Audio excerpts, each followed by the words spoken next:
आलिया, सब कुछ हमने की आँख के सामने हो रहल बा, बाकी फिर भी लास्ट मिनट तक सस्पेंस बनल रहे कि शादी होखबो करी कि ना।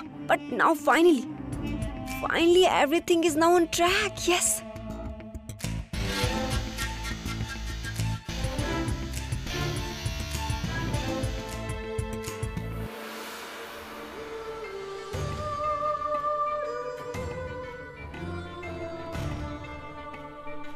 वैसे मुहूर्त बहुत ही अच्छा बा। अगर तू बोले तो तू और हम यही मंडप में शादी कर सकता नहीं।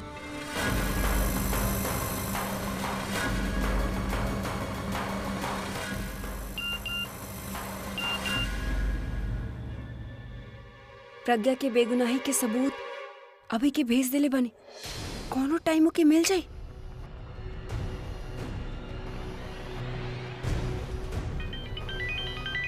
मैसेज?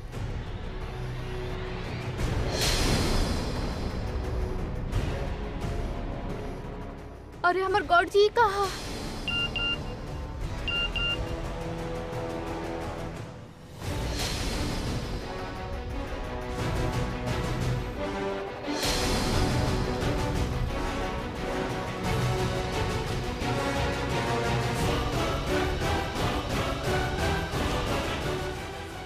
अरे ऐसे अंधा जैसन कहाँ जा रहल बाड़ू? लागत बा तोरा खुशी के मारे दिखल भी बंद हो गई बा। सॉरी मम्मी जी, गलती हो गई हमरा से। हम अभी आवता नहीं। कहाँ जा रहल बाड़ू? Excuse me.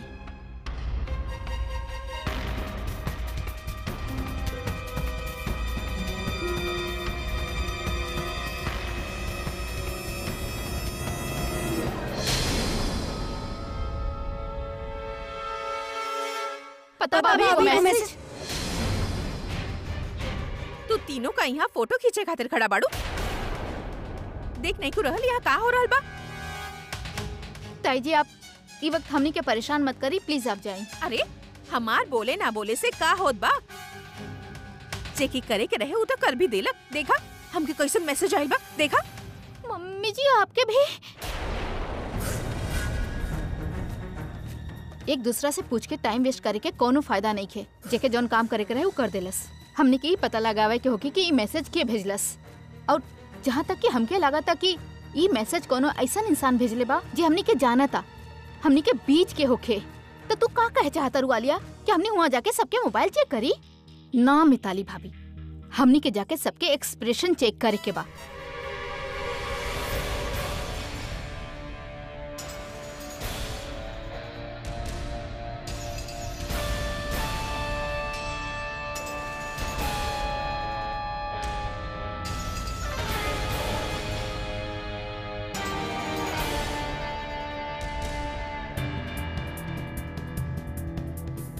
ये हो सकता कहीं पूरब तो ना? ना, ये नहीं के हो सकत।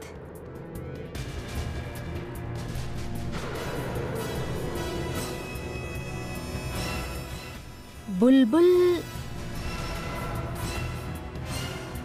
ना, ई हो ना। तो फिर क्या हो सकता?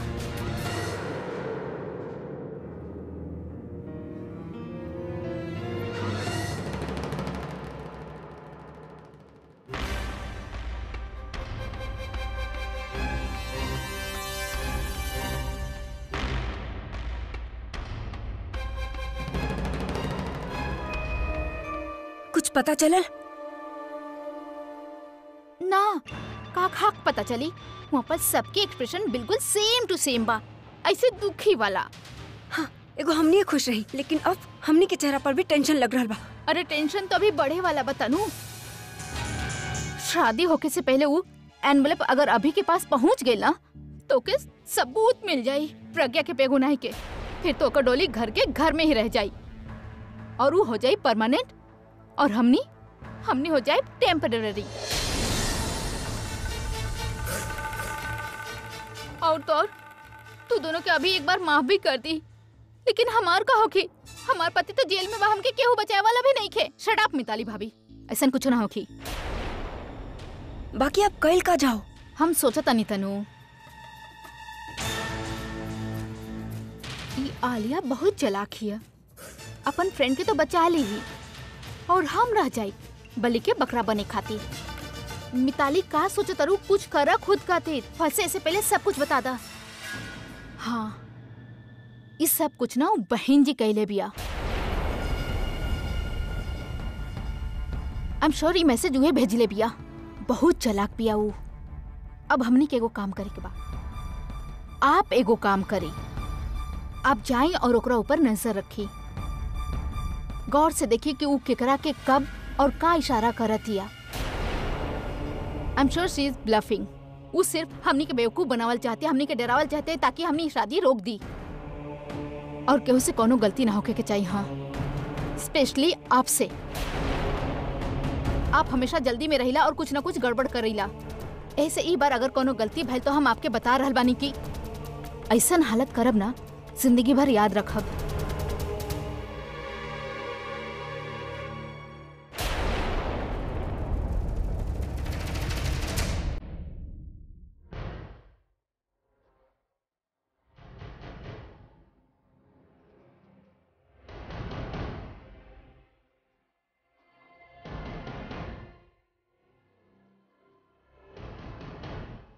कहा यहाँ का करता नहीं, तुहे तो कहले रहू ना कि चश्मिश पे निगरानी करा, तो ओकरा पे नजर रखत रही ना। ऐसे रखल जाला नजर? हाँ, एगो काम करो, चुपचाप जाके एंट्रेंस पे नजर रखा। काहे? चाहता नहीं जाई।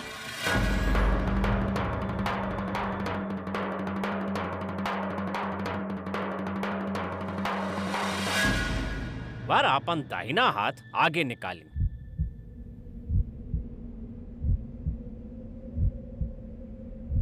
वधु अपन दाहिना हाथ वर के हाथ में दी। आप अपन दाहिना हाथ वर के हाथ में रखें नारायण पूजा खातिर।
पंडित जी, ऑल योर्स।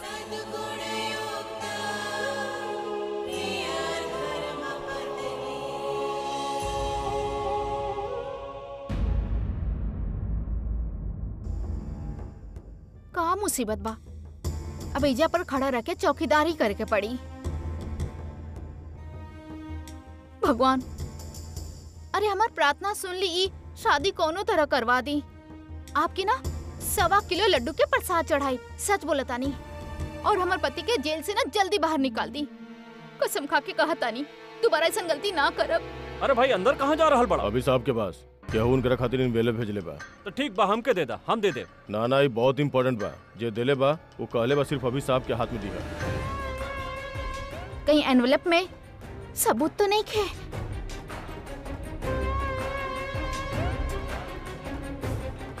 अरे कहाँ गई सुंदरी वंदरी, दिखाई नहीं के दे रहल। अरे ये रहल, पहले केकरा के बताई? आलिया की तनु? तनु के पास? ना ना ना, आलिया केकरा पास जाई? तो यह रोका, हम सर के अभी बोल के आवत बनी। एजा का करता नहीं, कहले रही ना एंट्रेंस पे रही। हाँ तो एजे खड़ा रहनी ना, लेकिन एगो बहुत बड़ा गड़बड़ हो गई बा। अब का कहनी, हम कुछ नहीं के कहले। उ ना वो गार्ड कुछ एनवेलप लेके आई रहे अभी खातिर। मिताली भाभी आप बिना मन तो करता, अगर एनवेलप लाई रहे तो ले लेवे के चाहत रहे ना। अरे इसे किसे ले लेती हूँ, उसे अभी के एनवेलप देवे वाला रहे। वो बहादुर के बिना दिले से बहादुर भाई के तो रोक। ये देखा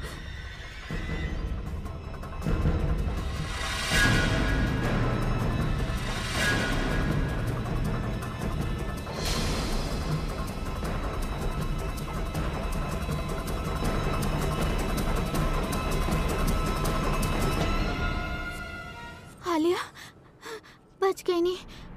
बाकी पता बा सिर्फ थोड़ा देर खातिर, काहे कि अभी जैसे एनवेलप पड़ी ना ओकरा हाथे सबूत लग जाए कि वो प्रज्ञा चश्मिश के ना एमएमएस कान में फंसावले बानी।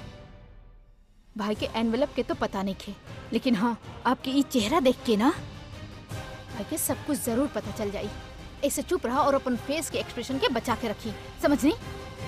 कहा जॉइन ना आलिया का भाई एनवेलप के कुछ पता चला? सब कुछ गलत हो गई तनु। वो एनवेलप भाई के हाथे लग गई बा, बट भाई अभी तक देख ले ना। हाँ बाकी अभी वो एनवेलप के कबो ना कबो तो खोल के देखी ना, तब का कल जाए। हमनी के कुछ न कुछ करके भाई से वो एनवेलप चुरावे के पड़ी तनु। बाकी चुराई के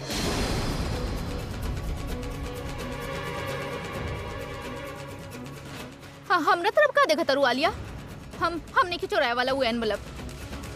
हमार तो वैसे भी रिकॉर्ड खराब बा, अगर ये चोरी करत पकड़ा गई नी ना तो अभी तो हमके छोड़े वाला नहीं खे। हमके बिना जमानत वाला वो जेल होखेला ना वो हो जाई। आपके केहू कुछ करे खातिर कह भी नहीं खे रहल मिताली भाभी। आपके पुराना ट्रैक रिकॉर्ड देख के तना केहू भी आपके कुछ करे खातिर ना कही। हमार दिमाग खराब नहीं खे जे आपके कुछ करे खातिर कहब, काहे कि अगर आप कुछ करे खातिर गई नी ना ऐसे पकड़ा जाए बाप। हाँ तो आपके अपना ऊपर भरोसा ना होखी, लेकिन हमके अपना ऊपर पूरा भरोसा बा कि आप तो डेफिनेटली पकड़ा जाए। ना आलिया तू हम कैसे मत देखा, काहे कि हम ही काम न करब। अगर अभी की पता चल गई तो हमार का इम्प्रेशन पड़ी। आई एम सॉरी, हम ना करब। अरे हम तोहरा भी कुछ करे खातिर नहीं के बोल रहा,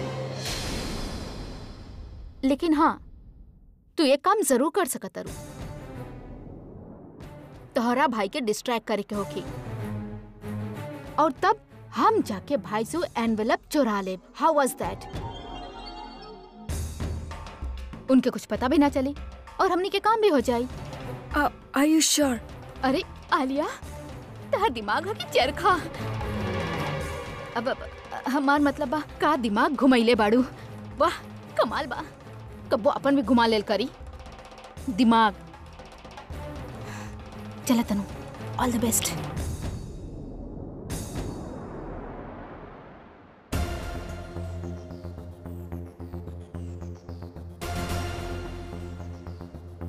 ई का अभी अकेला के लिए मॉडलिंग कर रहल बड़ा, हमके भी बुला ले हुक्ता। सॉरी, अभी हमके यकीन नहीं के हो रहा, एंड आई एम श्योर तारा भी ना हो रहा कि चश्मे हमने के छोड़ के जा रहल बिया। हमके जाके ओके थैंक्स कहे के चाहिए, काहे कि ओकरे वजह से तो हमके अपन गलती रियलाइज भइल बा। बट आई प्रॉमिस फ्यूचर में ऐसे गलती कबो ना करब, सच्चो। और अभी हम का कहत रही कि अभी क्या हम ना हम सब कुछ छोड़ दे, शूट, एड, फैशन शोज, सब कुछ। अब हम पूरा टाइम तरह साथ स्पेंड कर चाहत बानी। अभी हम मॉडल नंबर 1 ना बीबी नंबर 1 बनल चाहत बानी। अभी दादी के ठीक होइला के बाद तू शादी की बात कर बना। ओके अभी हमने हनीमून खातिर कहाँ जाए? हम ओकरा बारे में अभी सोच ली ना। सोच लेने के तब कब सोचबा? शादी के बाद सोचब तनु। शादी के बाद अभी का भाई देखा हुआ है नहीं कुछ गई ए में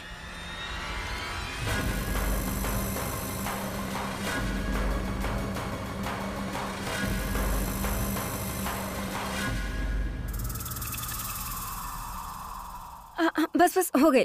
का हो गई? मतलब निकल गए जो रहे। हम 1 मिनट में आई नहीं अभी। You continue with your modelling. देखनी हमार कमाल। हाँ, कमाल देख भी लेनी और समझ भी लेनी। अब तो हमके अपन चीज भी तरह से बचा के रखे के पड़ी। सच्चो आलिया, तू चीज चुरावे में ना मास्टर हो।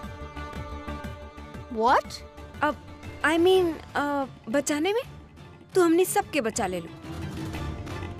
हाँ, बचा तो ले लू, लेकिन ये तो देखा कि एनवेलप में लिखल का बा। ना ए जाना, रूम में चल के देखल जाओ। चला। हाँ। तू लोग यहाँ का करो तारू? कुछ ना भाई, हमने तो बस ऐसा ही थोड़ा फ्रेश एयर। अरे वहाँ मंडप में चश्मिश के फेरा शुरू होके वाला बा और एगो आखिरी गुड बाय बोले खातिर हमनी के ओकरा साथे होके की चाहिए बा ना? एब्सोल्युटली भाई, चली। ओह एक्चुअली तू लोग जा, हम अभी आवता नहीं। जल्दी आई भा, कहीं ऐसा ना हो क्या कि आपके देर से आवे से आपके इंडिपेंडेंस शो ही मिस कर दे। हाँ ओके। बच गई नहीं। ओम श्रोणे राजो मारतंड कपाले रोहिणी पति मुखमंगार का पातु कांडम च शशिनंदना बुद्धिजीवा सदा पाद उदय विघुनंदना जठरे च शनि पाद जीवा में दीपनंदना पादो के सदा पाद।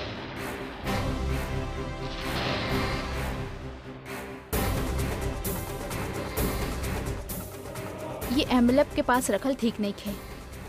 एमे जे भी बा उस शादी के साथे खत्म हो जाए के चाहिए।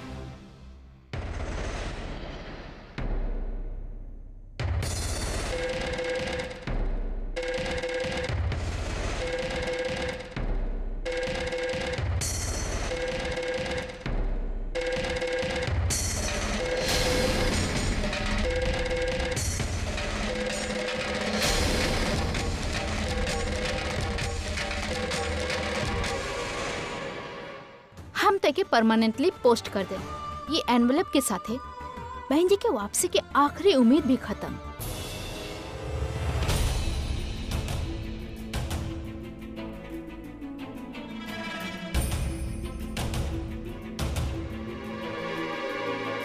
अब आप दोनों फेरा खातिर खड़ा हो जाइए।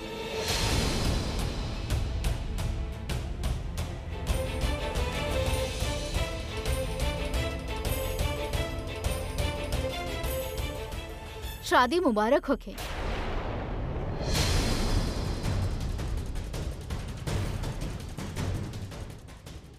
अब बोला का फेंकी तरह पर लाल गुलाब की ओकर कांटा। Come on Tanu, don't be so mean okay. बेचारी की लाइफ में पहले से ही कितना कांटा भरल बा। ऐसे आज के दिन तो बेचारी के ऊपर फूल फेंकल बना था ना।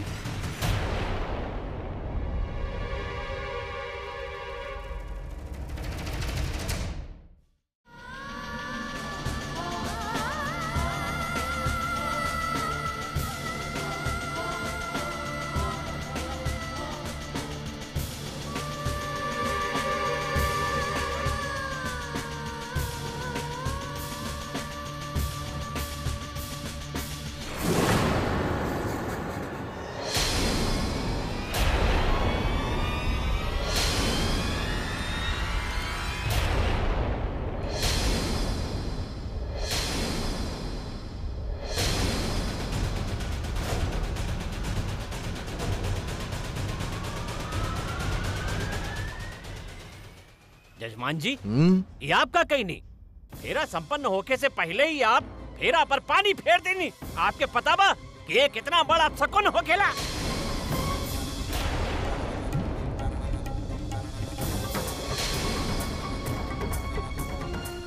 सॉरी पंडित जी, हमके ई बारे में इंफॉर्मेशन ना रहे।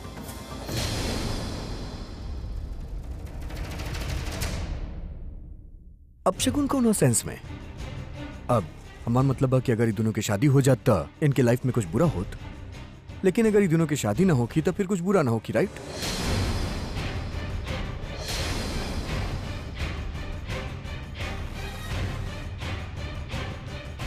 राइट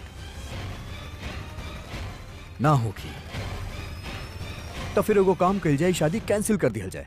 व्हाट से?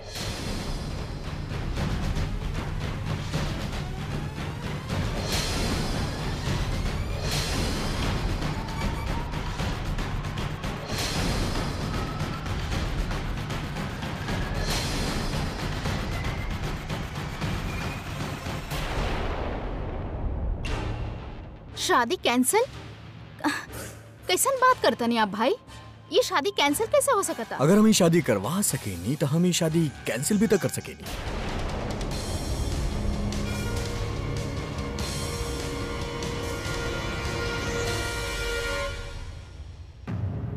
बाना पंडित जी कब अकम्बा? जब सब निर्णय स्वयं लेवे के रहे तब फिर हमके यहाँ बुलाई नहीं ही काहे? वो स्वयं भाई का हो गइल बा आपके? सब कुछ ठीक होत रहे जैसन प्लान कई ले रही, बिल्कुल ऐसे ही होत रहे, फिर अभी नया ड्रामा करे के का जरूरत बा? ना आलिया, ये ड्रामा नहीं के, इधर रियलिटी बा। रियलिटी? तनी इंतजार करा, सब समझ में आ जाई।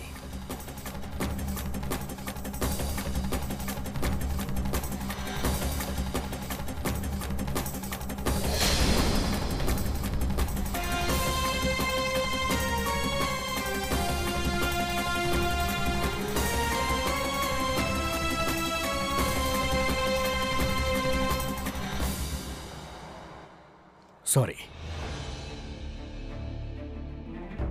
Cowgirl, it's December, party time, come on let's take a walk. अरे चला।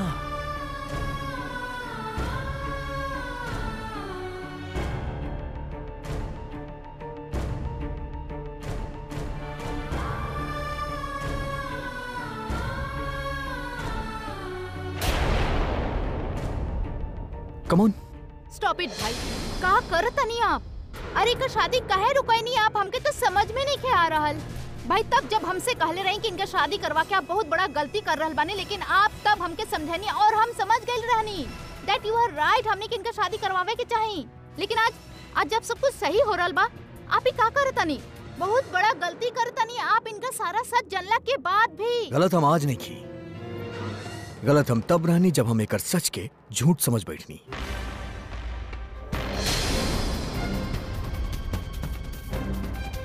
और हमारा डिसीजन तब ना अब सही बा। अब ऐसा का हो गई? हमके सच के पता चल गई बा।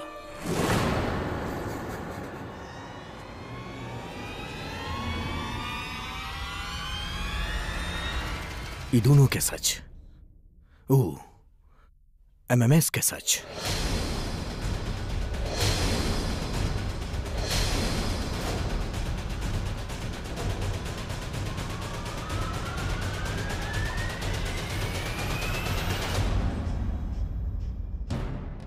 कैसन सच भाई? कौन सच के बात करता नहीं आप? अरे आप भी तो इनकर एमएमएस देख ले रही ना, और आप यकीन भी कैले रही, तो फिर आप कौन सच के बात करता नहीं भाई? आलिया, हमके भी वो एमएमएस पे यकीन रहे, लेकिन तब तक जब तक ही वो डिवोर्स पेपर पे साइन ना कैले रहे। बहुत अजीब बियाई लेकी, ये हमके सोचे पे मजबूर कर देली कहीं हम एकरा साथे कुछ गलत तो नहीं के करा। पहले एमएमएस, फिर डिवोर्स। हमके लागल ये डिवोर्स के बदले में हमरा से पैसा मांगी, लेकिन जब एल्यूमिनी में कुछ भी लेवे से इनकार कैली ना, तब हम सोचनी कि ऐसा काहे कर रहा बिया। तब हम फैसला लेने की हम ई बात के तह तक जाइब, सच के पता लगाइब। लेकिन सच के पता लगावे खातिर हमके टाइम की जरूरत रहे, और हम जानत रहनी कि एक बार डिवोर्स हो जाए तो फिर ओकरा बाद ई घर में ना रही। ऐसे हम जानबूझ के ही नकली शादी के ड्रामा के नीता के हमके टाइम मिले और सच के पता लगे।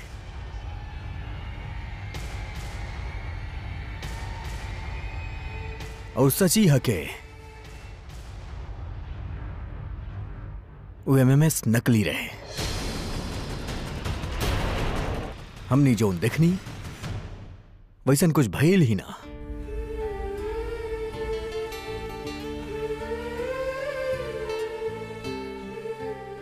आपके अपन बेटी पे भरोसा रहे, तारा अपन बहन पे भरोसा रहे, एक हम ही रहनी जो एकरा साथे एकर सच के ना जान पैनी। एकरा पे भरोसा ना कर पैनी। व्हाट रबिश भाई, कैसन बात करत तनी आप? अरे आप ही तो कहिला कि आप ही आँख के देखल और सुनल सुनावल बात पे विश्वास ना करिला, देन व्हाट हैपेंड टू यू भाई? जरूर कोनो कहानी सुनैले होई आपके। भाई आई जस्ट डोंट अंडरस्टैंड भाई, आप ऐसे कैसे कर सकता नहीं? आप वो एमएमएस देखनी, आप जानत नहीं कि सच कहा, बहुत बड़ा गलती करत नहीं आप भाई। और आप हमके को बात बताई, जोन आप ये सब कुछ बोला तने, आपके पास कोनो प्रूफ बा? सबूत बा हमरा पास आया।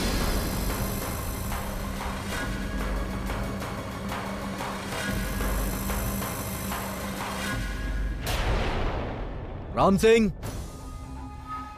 जी सर। जौन सीडी हम तोरा के देले रानी ओकरा सबके सामने प्ले करा।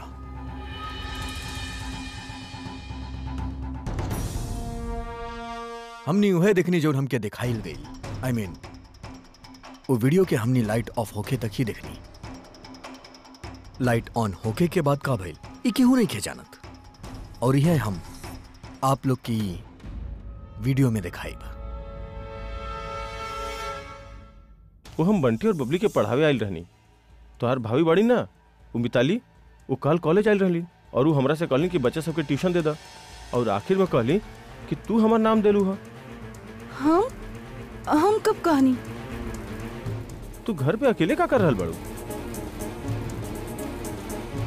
हम क्यों उनकर परफॉर्मेंस देखी कर रहे, ऐसे हम जल्दी जल्दी ऊपर आवत रही। तो तू प्लीज टीवी ऑन कर देबा।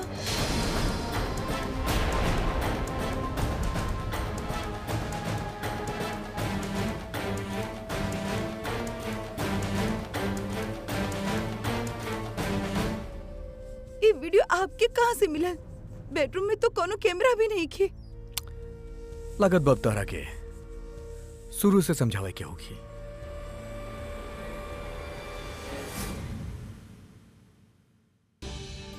कल शादी बा और अभी तक कुछ पता ना चला। कैसे पता लगाई कि सच का बा?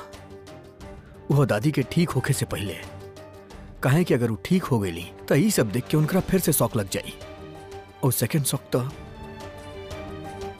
और हर चश्मिश के साथ है ई सब करत हमके भी बुरा लग रहा बा। ओकर आँख हमसे हर टाइम रिक्वेस्ट करत रहेली कि हम ई सब रोक दी। कैसे निकली ई सबसे बाहर?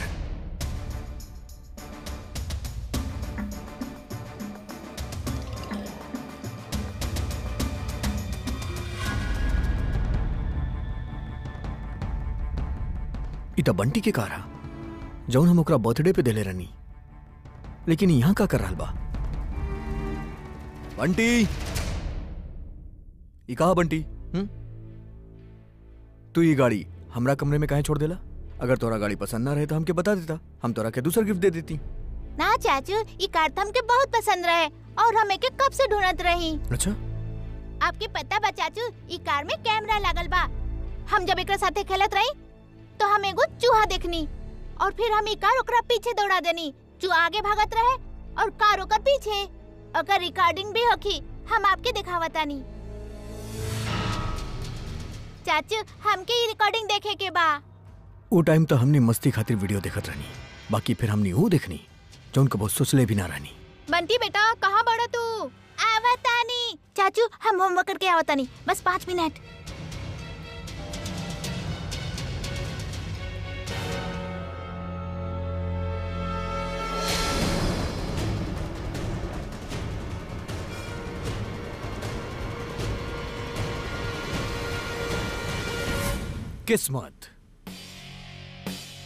किस्मत सच्चा लोग के साथ देवेला ही सिर्फ सुनने ही रहनी, बाकी आज देख भी लेनी।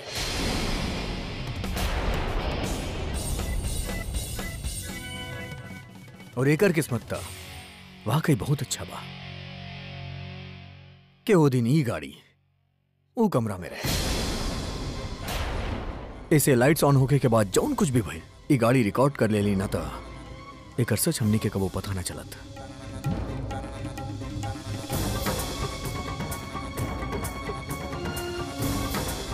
हाँ, गलती तो हमरा से भइल बा, लेकिन एगो बहुत बड़ गुनाह होखे से ई गाड़ी बचैलस।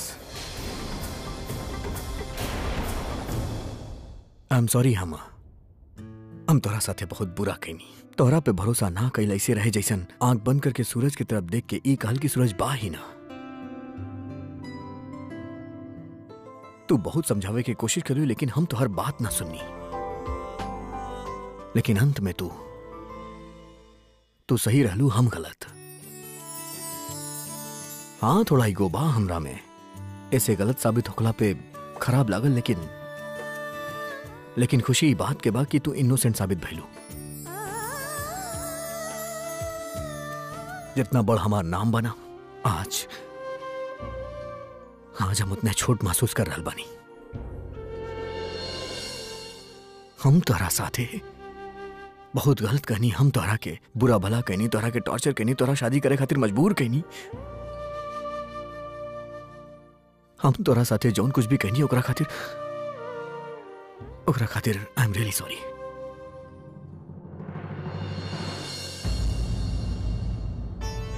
आप प्लीज माफी मत मांगी। आपकी माफी मांगे की कोनो जरूरत ही नहीं की।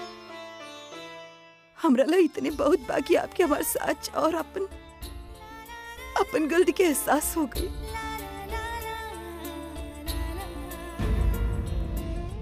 और गलती इंसान से अनजाने में होखेला, लेकिन जौन एहसान आप हमरा पर कइले बानी ओकरा पीछे आपकी अच्छा सोच, आपकी अच्छा नीयत बा।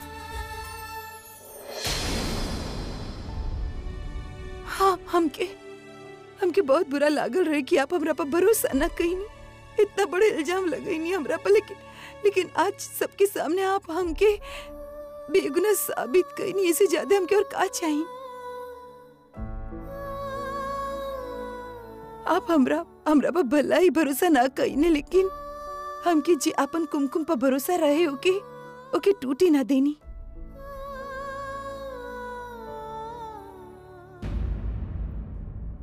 हमरा पर बहुत सारा एहसान कैली, लेकिन आपके ये एहसान हम कबो ना भुला पाई।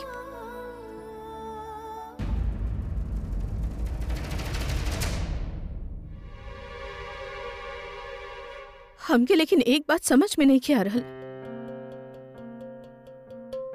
जब आपके सच्चाई के पता पहले से चल गई रहे तो फिर ये सब करे के का जरूरत रहे। अगर सबूत मिल गई रहे तो ये शादी रुकवा देती। आप अपन परिवार के और प्रज्ञा के परिवार के शर्मिंदा ही कर देनी। हाँ हम चाहती था ये शादी पहले ही रोक सकत रहनी, लेकिन सच जनला के बाद हम वो इंसान के पता लगावे चाहत रहनी जे प्रज्ञा और सुरेश के EMMS बनोलस।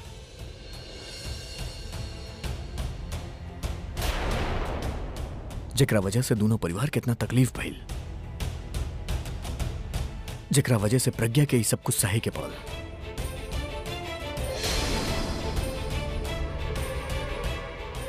और जेकरा वजह से आज हमार दादी के ही हाल बा। हम वो इंसान के ढूंढे चाहत रहनी, ऐसे हम शादी के नकली ड्रामा कहनी। फिर हम सोचनी कि क्या हो सकेला जे काम कर सकेला। हम इन्वेस्टिगेशन कहनी अपन राइवल्स, अपन एनिमीज पर, लेकिन वो लोग में इन्वॉल्व ना रहलन।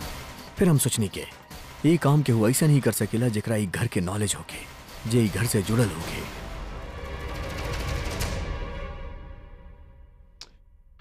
वो बहुत शातिर है और वो MMS के भेजे खातिर बड़ा ही चालाकी से आकाश के मोबाइल यूज करे ताकि केहू ओकरा तक पहुंच ना सके। ऐसे ओकरा ढूंढे खातिर हमके सब पे नजर रखे के पड़ल और के शादी पे कैसे रिएक्ट करेला।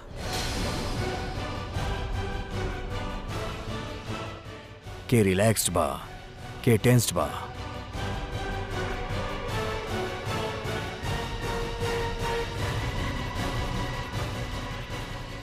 और के सबसे ज्यादा खुश।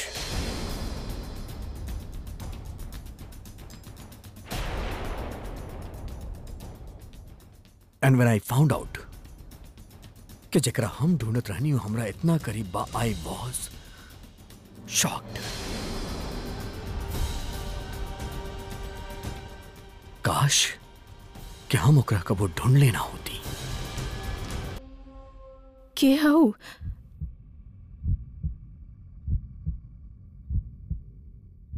आलिया,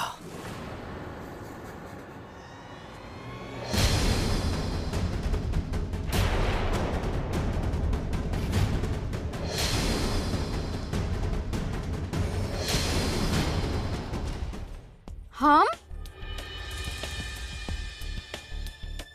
का आप आलिया कहनी भाई? हाउ कुड यू इवन से माय नेम? आपके का लगता हम कइले बानी सब कुछ?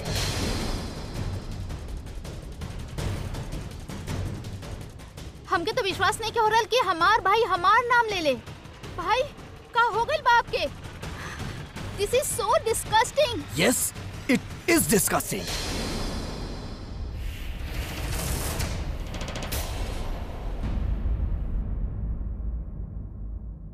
और तोहरा से ज्यादा हमके ई बात के खराब लग रहा बा कि हमार आपन बहिन हमरा साथे ऐसन कैलस। अरे हम जेकर आपन परछाई समझत रहनी वो हमके अंधेरे में रखल। याद बा तोहरा आलिया? याद बा हम तोहरा से का कहत रहली कि हमार बहन ऐसा कर ही ना सकेली, हमार बहन ऐसा बिया ही ना। लेकिन आज हम खुद से ही सवाल पूछ रहल बानी कि हमार बहन ऐसा काहे कैला? एक औरत होके दूसर औरत के साथ इतना गंदा हरकत।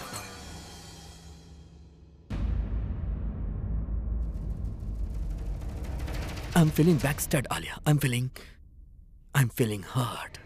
ई बात खातिर ना कहे कि तू प्रज्ञा के साथ ही सब कुछ कैलू, बल्कि ऐसे कि तू जानत रहलू कि हरकत के बाद दादी के का शौक लगी, ओकरा बावजूद तू ऐसा गंदा हरकत कैलू। वाह भाई वाह, हमरा पे आयल ते इतना आसानी से हमरा पे इल्जाम लगा देनी। अपन वाइफ खातिर तो इतना सारा सबूत ले आयल रहनी, हमरा खातिर कोनो सबूत बाकी ना? या फिर ऐसे ही हमरा पे इल्जाम लगा जा रहल बानी आप? आलिया, इतना प्रूफ बना कि तू गिनत गिनत थक जाइबू।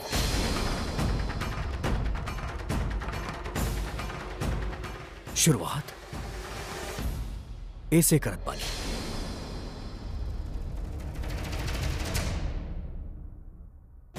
यह सिम कार्ड हा जैसे MMS भेजल गए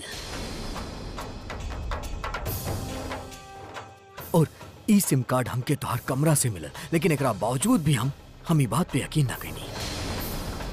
हमके लागल तोहरा केहू फसावे खातिर ई सिम कार्ड के तोहरा रूम में रख देले बा। ऐसे हम तोहरे ट्रिक के इस्तेमाल कईनी और इस सिम कार्ड से तू लोग के SMS भेजनी और एगो खाली एनवलप भी, सिर्फ तू लोग के रिएक्शन जाने खातिर। और रिएक्शन में हमके कहा मिला लाले? तू एनवेलप के चोरी कैलू, ओकरा बाद वो एनवेलप के जला देलू।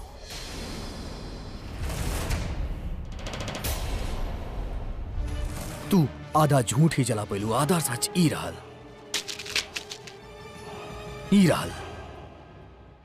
जे तरह से ई सवाल कर रहल बा कि आखिर तू ई सब कैलू काहे तू एनवेलप के चुरैलू, काहे तू वो एनवेलप के जलैलू? जवाब दा।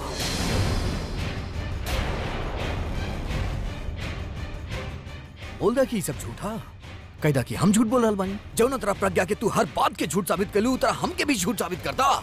बोला कि सिर्फ तू सच्चा हो। हाँ, चुप काहे बाड़ू? ई चिल्ला चिल्ला के कहत रहली कि बेकसूर बिया, लेकिन हम एकर बात ना मननी। कहे कि हम तोहरा पे एकरा से ज्यादा भरोसा करत रहनी, हम तोहरा से प्यार करत ली। I was proud that you are my sister.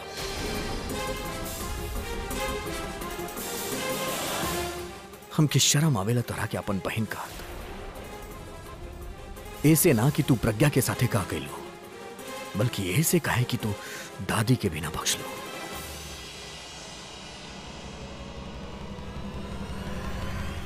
तू जानत बाड़ू ना हम दादी से कितना प्यार करीला, और वह प्यार खातिर आज के बाद हम तोहरा से सिर्फ नफरत करब।